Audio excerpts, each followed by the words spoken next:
नमस्कार दोस्तों, आज इस वीडियो में जो डिक्टेशन होने वाली है उसमें जो टफ शब्द आएंगे उसकी आउटलाइन में आपको पहले बता देता हूँ।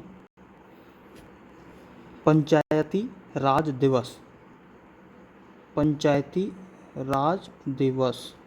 कई बार दोस्तों पंचायती राज संस्था आ जाता है तो हमें क्या करना है, पंचायती राज संस्थाओं इस तरीके से कर देना है। ठीक है। अभी है इसमें भूमंडलीकरण। भू ये हो गया, किसी शब्द को ल से काटने पर मंडल्य हो जाता है तो भूमंडलीकरण हम यहाँ पर कर देंगे।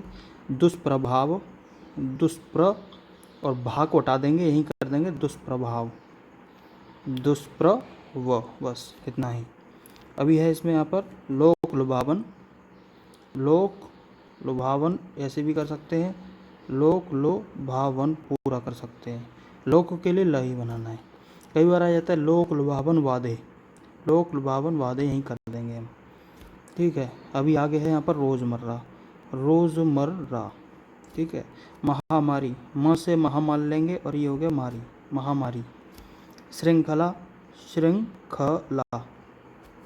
अभी यहाँ पर विविधीकरण, विविधीकरण। जद्दोजहद, तो जद्दो जह का बड़ा सर्किल बना देंगे द, जद्दोजहद। रणनीतिक, रणनीतिक, रणनीतिक ये राजनीतिक होता है, रणनीतिक बनाने के लिए इसको अणा को काट देंगे, रणनीतिक हो जाएगा। Lockdown, lockdown. जल्दी में एक साथ बिना दो स्वर लगाने की जरूरत नहीं है, समझ में आ जाएगा। दीर्घकालिक, दीर्घकालिक। ताने बाने, ताने बाने बा से काट सकते हैं या फिर पूरा ताने बाने ऐसे भी लिख सकते हैं। तो चलिए डिक्टेशन शुरू करते हैं। 80 शब्द प्रति मिनट।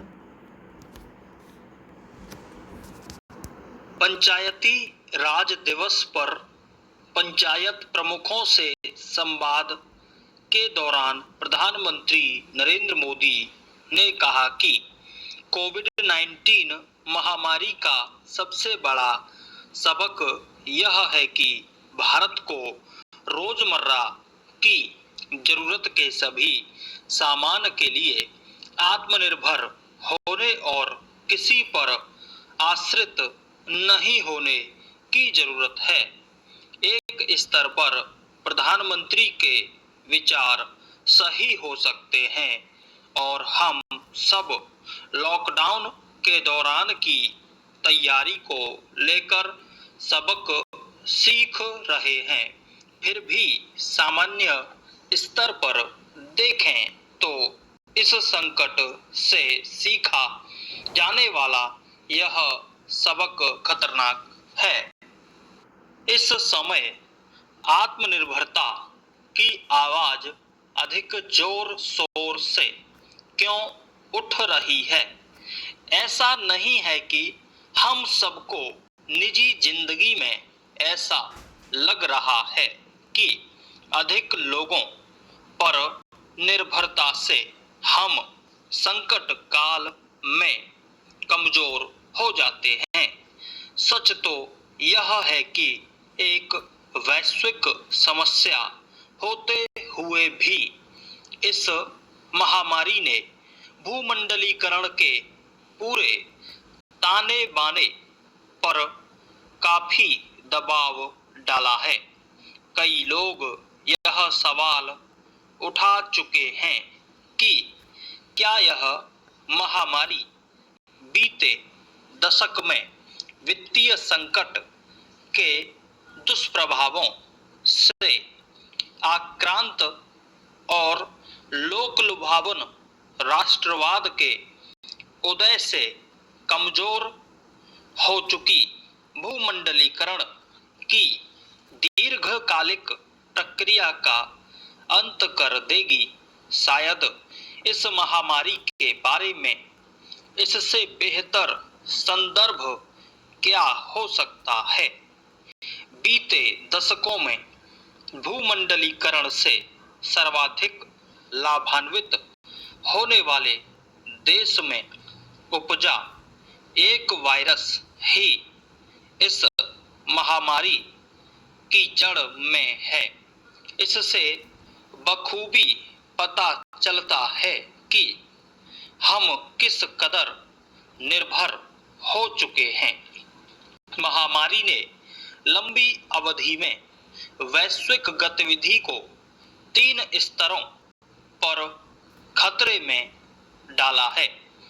सबसे स्वाभाविक यह है कि कई देशों ने लॉकडाउन और यात्रा पाबंदी लगाकर खुद को वैश्विक व्यवस्था से काट लेने की जरूरत समझी है, लेकिन इसे अस्थायी ही माना जाना चाहिए। दीर्घकालिक गतिशीलता के लिए वास्तविक खतरा नहीं। बाकी 2 खतरे कहीं अधिक चिंताजनक हैं, जिनमें पारस्परिक निर्भरता को समस्या के तौर पर देखा जाता है और उसे दूर करना जरूरी मानता है।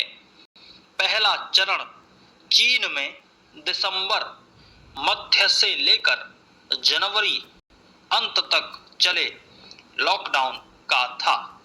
उस समय कई देश यह देखकर अचरज में पड़ गए कि उनकी अपनी अर्थव्यवस्थाएं किस कदर चीन में मौजूद कारखानों पर निर्भर हो रही हैं।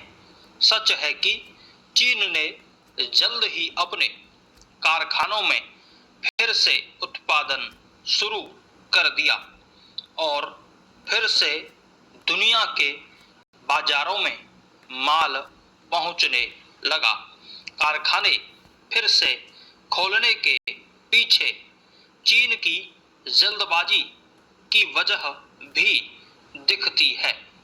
इस घटना ने दुनिया को यह सबक सिखा दिया कि आपूर्ति श्रृंखला के विविधीकरण की जरूरत है, क्योंकि आमतौर पर निर्भरता को खराब ही माना जाता है।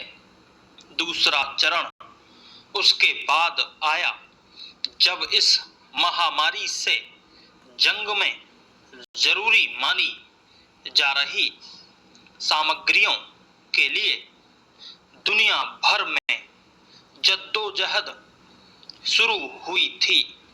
इससे यह पता चला कि इस समय अहम एवं रणनीतिक क्षेत्रों में अधिकांश देश दूसरों पर आश्रित थे।